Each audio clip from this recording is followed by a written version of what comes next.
1950 பாரத தேசத்தில் இருக்கிற மக்கள் தொகை கணக்கெடுப்பை பாரத பிரதமருடைய பாதுகாப்பு ஆலோசனை வெளியிட்டிருக்கு. அதன்படி பார்த்தீங்கன்னா இந்துக்களுடைய எண்ணிக்கைங்கிறது 84% 76% குறைஞ்சிருக்கு, 8% குறைஞ்சிருக்கு. முஸ்லிமுடைய எண்ணிக்கைங்கிறது 9% 14%, 5% கூடியிருக்கு. இந்த சர்வே என்ன சொல்லுதுன்னா, 100 முஸ்லிம்கள் இருந்தாங்கன்னா 43 பேர் கூடி 143ஆகவும், இந்துக்கள் 100 பேர் இருந்தாங்கன்னா 8 பேர் குறைஞ்சு 92 பேராகவும் இருக்காங்கன்னு சொல்லி இந்த ஆய்வு சொல்லுது.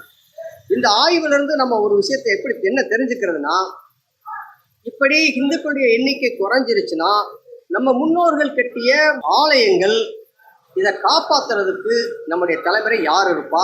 அப்புறம் நம்முடைய ஹிந்து கலாச்சாரம், பண்பாடு, மொழி இதை காப்பாற்றுறதுக்கு இனிமேல் வருங்காலத்தில் ஹிந்துக்கள் இருப்பாங்களா? இதுதான் நம்மளுக்கு முன்னாடி உள்ள கேள்வி.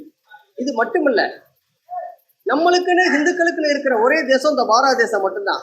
இந்த பாரத தேசத்துல அந்நியர்கள் படையெடுத்து வரும்பொழுது இராணுவத்துல நின்று படையெடுத்து சேர்ந்து எதிர்த்து போராட ஆள் வேணும்.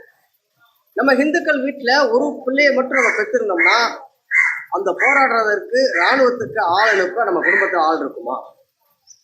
உள்நாட்டுக்குள்ள பிரச்சனை வரும்போது காவல்துறைக்கு நம்ம குடும்பத்துல இருந்து ஆள் அனுப்பணும். நம்ம வீட்டுல ஒரே ஒரு குழந்தை தான் இருக்குன்னா காவல்துறைக்கு ஆள் அனுப்ப நம்ம குடும்பத்தில் ஆள் இருக்குமா?